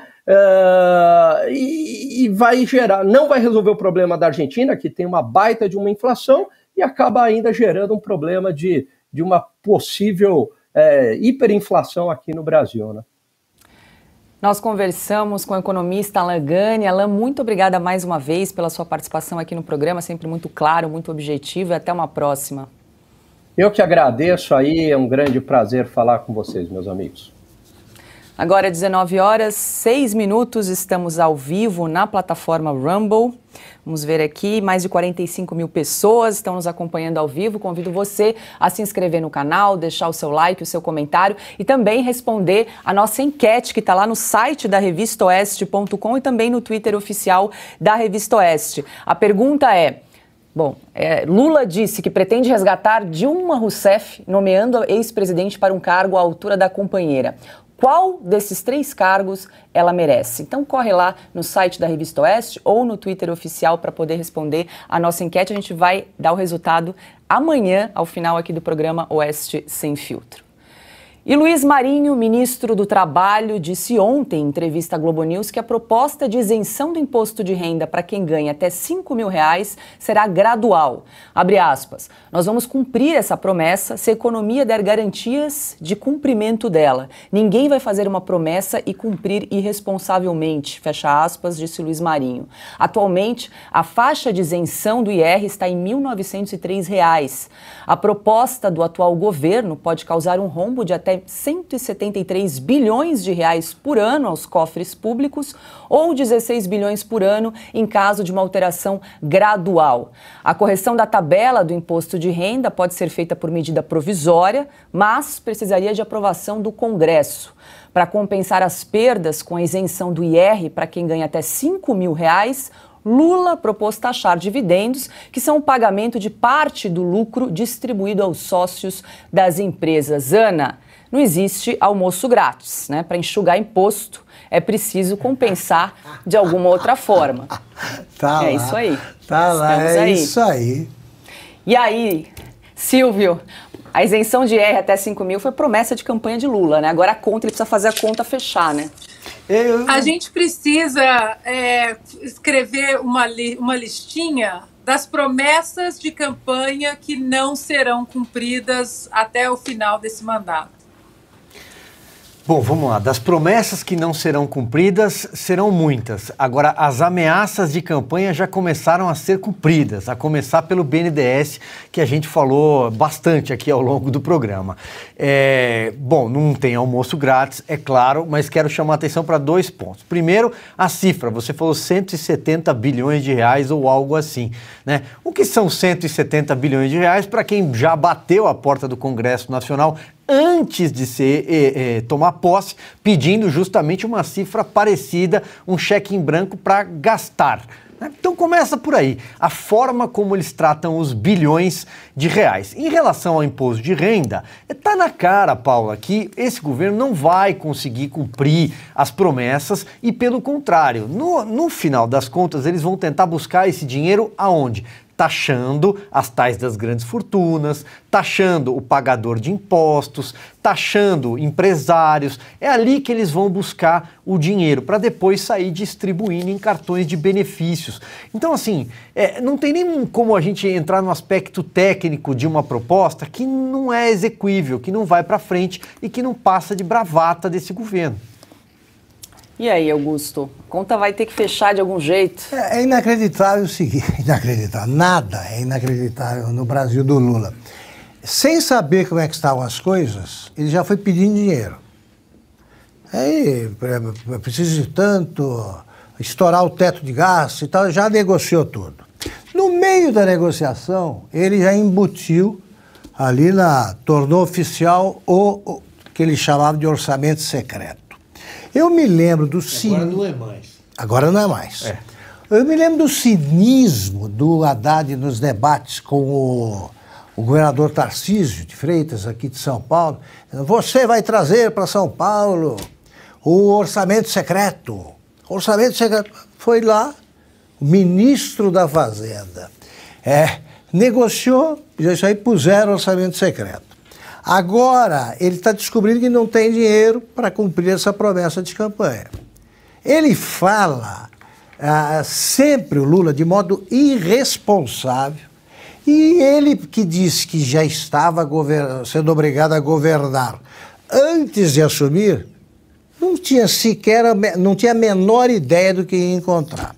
Agora eu pergunto o seguinte, o que fizeram os 900 ou 1.000 lá do gabinete de transição? Cadê o trabalho dessa turma? Eu acho que a gente precisa olhar com lupa o Diário Oficial da União, porque não duvido que tenham arrumado algum emprego na máquina, né? Pronto. A volta da República Sindical. Bela pauta aqui que o Augusto Nunes acaba de trazer. De novo, olha, é preciso fazer força, e sempre tem quem faz e consegue ficar sem trabalhar, né? Precisa fazer força para não ser empregado pelo governo por ser do PT. Para você, se aparecer algum petista desempregado, olha, é um cara que está rezando aí para que não volte para que a vadiagem não volte a ser contravenção. Que pena, porque tem gente que está precisando disso. O Lula não trabalha, não tem emprego regular desde os anos 70. Agora, não pode haver petista sem emprego, precisa ser muito vagal, né? Agora, empregado não significa que trabalha. Não, é emprego. Importante deixar isso registrado. Augusto, eu me lembro que durante o primeiro e segundo governo Lula, cerca de 80%, estudos levantados na época de universidades, 70%, 80% dos cargos comissionados, ou seja, aqueles cargos de assessoramento, né, que são dados ali aos companheiros na máquina, cargo de confiança, que é um bom nome, um bom apelido para esses cargos, eram ocupados por filiados à Central Única dos Trabalhadores, a CUT. Era quase que obrigatório. Se você... Para ganhar um cargo de confiança na máquina, você precisava ser filiado à CUT. O que isso significa, Augusto? Que você pagava, você devolvia uma parte do dinheiro para o sindicato. E isso sem contar o dízimo que o próprio PT cobrava. Que é a rachadinha oficializada. Chegou aonde eu queria. Isso aí. A gente bate bola assim, Augusto, sempre. Porque é exatamente isso. Era a rachadinha institucionalizada, oficializada, porém não punida, porém não criminalizada. Então... Aí, quando a Dilma assumiu, os jornais, inclusive, fizeram reportagens na época dizendo que havia um temor desse pessoal todo. Eram ali 2.000, você falou que tinham 1.000 no CCBB, né? Não tinha cadeira para eles sentarem durante esse gabinete de transição lá no Centro Cultural Banco do Brasil, em Brasília. Mas então, ou seja, pelo menos 50% já deve estar empregada. Vamos observar o Diário Oficial com lupa. O Augusto trouxe uma pauta aqui para o nosso programa, porque com certeza a CUT já tomou todos os ministérios, e digo mais, de forma vertical, não é só o ministro lá em cima, não. O contínuo lá embaixo também já foi trocado, está empregado, paga para a central sindical, se não for filiado ao PT, e aí ele tem que pagar o dízimo. Bora fazer a lição de casa aí para checar esses nomes. Agora, 19h14, estamos ao vivo aqui na nossa plataforma Rumble, mais de 45 mil pessoas nos acompanhando ao vivo. A gente convida você a se inscrever no nosso canal, deixar o seu like, seu comentário, compartilhar o link com outras pessoas em grupos nas redes sociais, grupos de WhatsApp, Telegram, para que mais pessoas nos acompanhem aqui pela plataforma. Hoje nós temos mais de 111 mil inscritos aqui no Rumble. Muito obrigada pela sua companhia, pela confiança todos os dias aqui no programa Oeste Sem Filtro. A gente faz um convite também a você para acompanhar o nosso site de notícias, revistaoeste.com. As principais notícias do Brasil e do mundo você encontra sempre no site da Revista Oeste, 24/7, né, Silvio? E lembrando também que nós temos a nossa revista digital também no site. Você que está acompanhando o programa Oeste Sem Filtro, gosta do nosso conteúdo, mas ainda não é assinante, é só entrar no site revistaoeste.com/assine ou apontar a câmera do seu celular para esse QR Code que está aparecendo aí na tela, e com assinatura você tem acesso então exclusivo aos textos de grandes jornalistas brasileiros como J.R. Guzzo, Augusto Nunes, Ana Paula Henkel, Evaristo de Miranda, Bruno Meyer, Dagomir Marques, Silvio Navarro, Christian Costa, muita gente boa está lá na Revista Oeste para você acompanhar semanalmente o nosso conteúdo. Toda sexta-feira vai ao ar uma edição exclusiva, então a gente convida você que está acompanhando aqui o programa Oeste Sem Filtro a assinar também a nossa revista digital semanal. Lembrando que nós não aceitamos financiamento público, não aceitamos publicidade de empresas estatais, por isso a sua assinatura financia aqui o nosso projeto, financia o programa Oeste Sem Filtro e todo o nosso time de jornalistas independentes. Agora, 19 horas. Diga lá, Ana. Só dar um recadinho, continuamos com 2 transmissões piratas no YouTube, e isso é golpe, né? Já que usam tanto a palavra golpe, isso é golpe, são transmissões piratas. E para quem está nos assistindo no YouTube neste exato momento, o nosso canal oficial é na plataforma Rumble, RUMBLE, e essas transmissões piratas no YouTube prejudicam a revista, prejudicam o nosso trabalho sério, já que por restrições impostas à revista pelo YouTube, nós saímos da plataforma YouTube. Então, essas transmissões piratas no YouTube prejudicam o nosso trabalho. Eu peço a todos que saiam do YouTube, desses canais piratas, e entrem na plataforma, no nosso canal oficial, na plataforma Rumble, por favor. Perfeito, Ana. Muito bem lembrado. Nós só estamos aqui na plataforma Rumble e também transmitimos o programa pelo Twitter oficial da Revista Oeste. Bom, e hoje São Paulo completa 469 anos. Com mais de 12 milhões de habitantes, é a maior cidade da América Latina. Em São Paulo está o principal centro financeiro da América do Sul. A metrópole tem o 23º maior PIB do mundo e é o município brasileiro mais influente no cenário global. Então hoje, aniversário de São Paulo, feriado aqui na cidade, né? Pra gente não. Para nós estamos aqui. Quem é paulistano aqui? Acho que só o Silvio, né? Sou paulistano. Você é paulistano de que bairro? Da Zona Leste de São Paulo. É uma raridade. Eu morei em vários lugares, mas sou paulistano. É uma raridade. São Paulo, eu escrevi uma capa da Veja,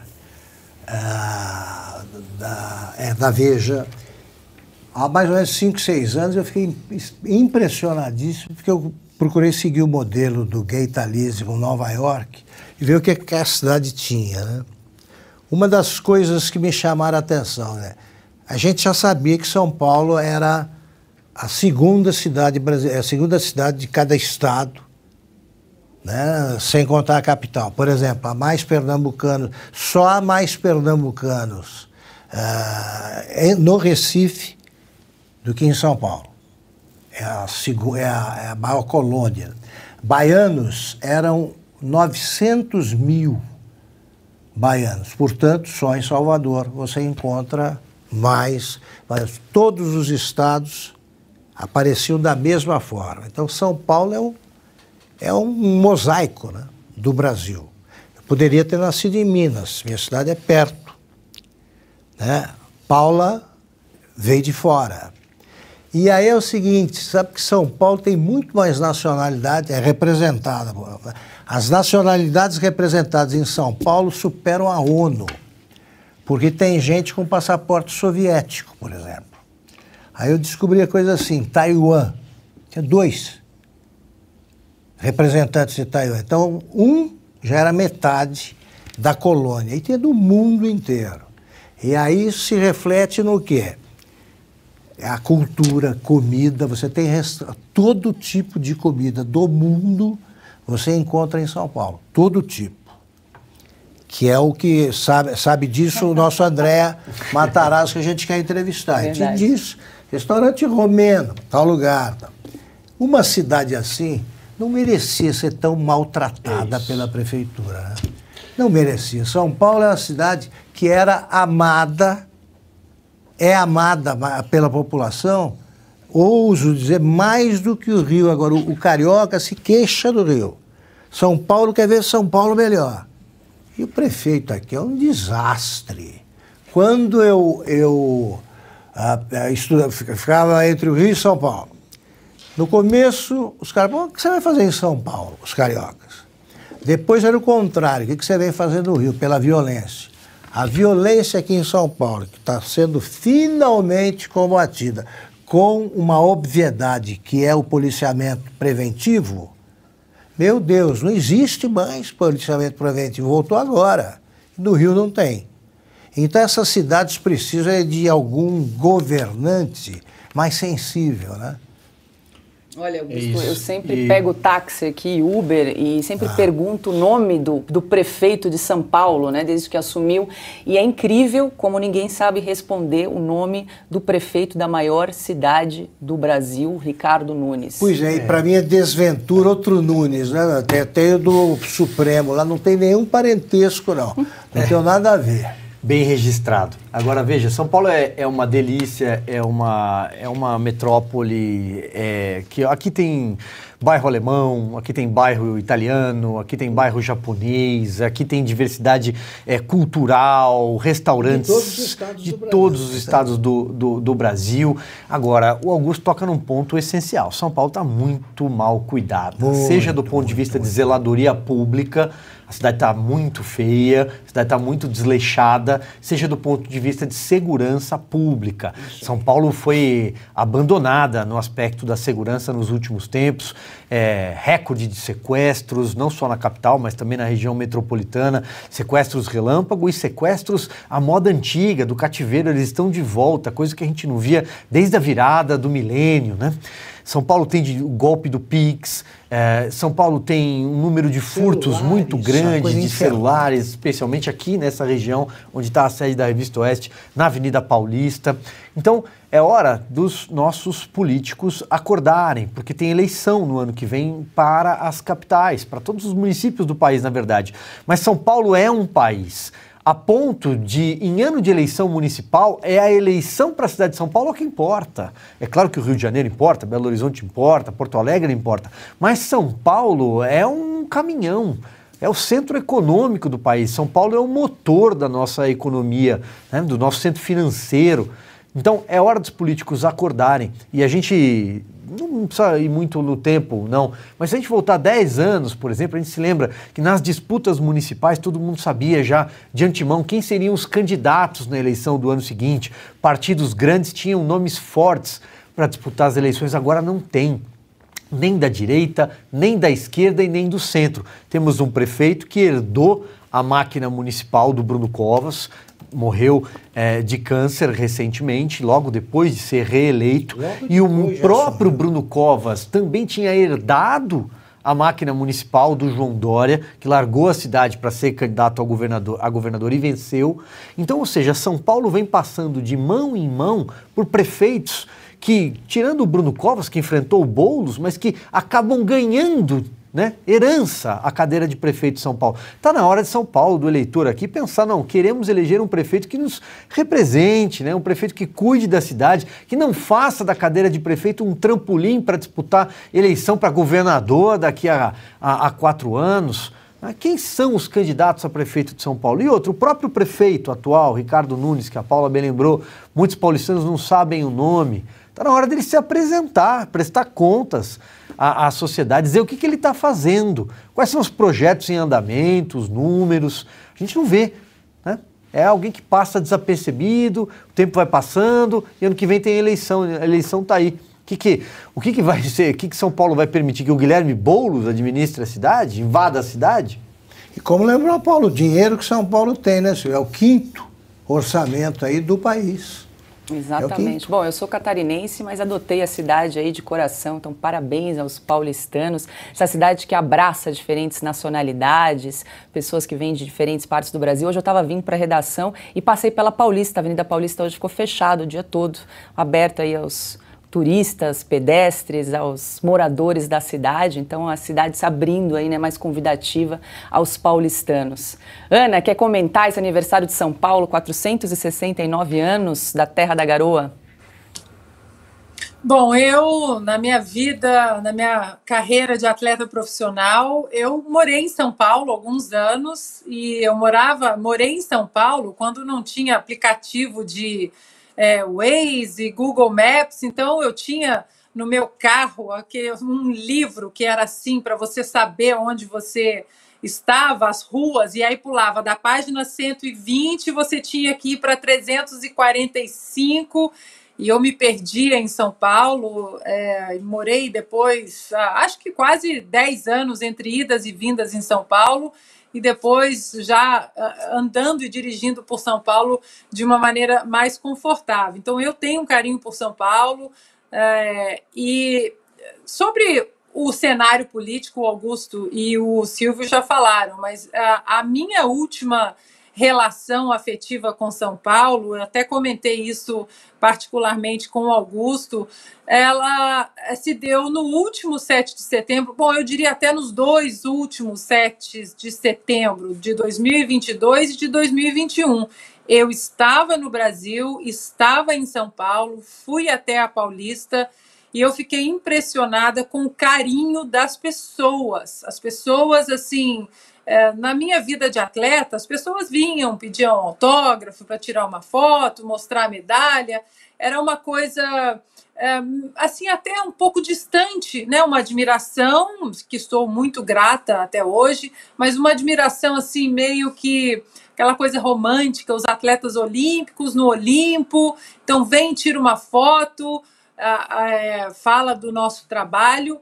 E nos últimos 2 anos em São Paulo, na Avenida Paulista, no 7 de setembro, lotado, uma relação diferente, uma relação de que nós estamos do mesmo lado, na mesma trincheira, defendendo o Brasil, defendendo a Constituição. E as pessoas falavam, manda um beijo para o Augusto, manda um beijo para o Fiuza, e enaltecendo o nosso trabalho, mas de uma maneira como nós estamos num todo, né?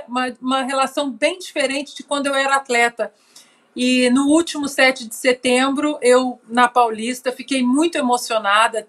Tenho vídeos que me mandaram sobre esse abraço coletivo que eu recebi ali, as pessoas também falando em nome de todos, né, aqueles jornalistas independentes que estão aí hoje muito censurados, parlamentares também. Então, isso, apesar dos cancelamentos, da censura, da perseguição, esse tipo de contato é o que me alimenta para vir aqui todo dia, estar com vocês e dar a cara a tapa, porque nós estamos diante das câmeras, mas tem milhões de pessoas que estão lutando pelo Brasil, nos seus círculos, na sua família, no seu trabalho, nas redes sociais, fazendo o mesmo trabalho que nós estamos fazendo aqui. Então, essa conexão com o povo brasileiro na Avenida Paulista, no último 7 de setembro, foi uma conexão muito especial, que eu tenho guardada com muito carinho no coração. E aqui deixo, então, o meu beijo a todos os moradores de São Paulo. Como bem lembrou Silvio Navarro, o prefeito Ricardo Nunes precisa se apresentar, comparecer mais aqui à população, aos paulistanos e, como lembrou o pessoal aqui no chat, enfrentar problemas como a violência e a Cracolândia, que é algo realmente problemático, né, aqui na cidade de São Paulo, que já acontece há muitos anos. A gente precisa de um prefeito com coragem para enfrentar esse problema. Vamos convidar para ele vir aqui. Está convidado, já fica o convite oficial aqui. Então, hoje, no dia de aniversário de São Paulo, a gente convida o prefeito Ricardo Nunes para uma entrevista, uma rodada de entrevistas aqui no Oeste Sem Filtro. E termina aqui mais uma edição do nosso programa. Muito obrigada pela sua companhia. Começo me despedindo aqui pelo parceiro Silvio Navarro. Obrigada, mais um dia aí de programa. Eu que agradeço, Paula Leal, nossa âncora, mestre Augusto Nunes, a craque Ana Paula Henke. Eu quero deixar um abraço aqui para o Guilherme Fiuza, tá fazendo falta, tá em férias. Muita gente pergunta pelo Fiuza aqui, logo logo ele tá de volta. E sobretudo, um grande abraço a você que nos faz companhia. Sua presença é muito importante aqui agora pelo Rumble e também no site da Revista Oeste. Até amanhã. Boa noite, Ana Paula Henke. O pessoal do chat está perguntando se era o guia 4 rodas que você usava. Eu não sei, mas ele era uma coisa assim tão grossa e que você ficava perdida ali, porque você não chegava no final da rua da página 5 e virava a página 6. Você falava, mandava ir para 145, aí você ia na 145, mandava ir para 320. Então, eu acho que era, mas esse guia me salvou muitas vezes em São Paulo. Eu fico perguntando aqui, às vezes, para os meus filhos, porque eu já mostrei uma fita cassete para os meus filhos e eles perguntaram o que é isso. Então, eu fico imaginando o pessoal, essa geração agora de aplicativo, se a gente der um guia desse, o que eles vão fazer. Acho que eles não vão se encontrar em São Paulo, não. Paula, querida, obrigada por mais uma condução do programa maravilhoso. Craque, Silvio Navarro, mestre Augusto Nunes. Fiuza, um beijo, querido, trabalhando e de férias também. E a toda a nossa audiência maravilhosa. Até amanhã. Boa noite. Augusto Nunes, você falou do Ricardo Nunes, eu lembro que nós tivemos a oportunidade de entrevistá-lo numa outra emissora no ano passado. Eu lembro que nós mostramos algumas imagens da cidade de São Paulo, do abandono, da decadência. Assaltos, moradores de rua, barracas espalhadas pela cidade, buracos, fios, sujeiras pelas ruas. E nós transmitimos, exibimos essas imagens enquanto E você se surpreendeu com a expressão perplexa dele. Sim, ele dizia que... Mas isso é São Paulo? Ele falava, era São Paulo? É a cidade que ele governa. Então tá feito o convite aí, né? Ótimo. Boa noite. Boa noite, nossa âncora Paula, meu irmão Silvio, muito bom estar com vocês. Guilherme, volta, descanse e volta logo. Guilherme Fiuza, minha querida parceira Ana Paula, muito obrigado a você que nos acompanha e um abraço muito especial aí aos brasileiros de São Paulo. Até amanhã. Um beijo ao Guilherme Fiuza, mais uma vez, parabéns São Paulo pelos 469 anos. Lembre-se de fazer a inscrição no nosso canal do Rumble, deixar o seu comentário e logo mais, às 8h30 da noite, acompanhe aqui no canal do Rumble, o Westcast. O convidado de hoje é o secretário de Segurança Pública de São Paulo, Guilherme Derrite. Uma boa noite e até amanhã.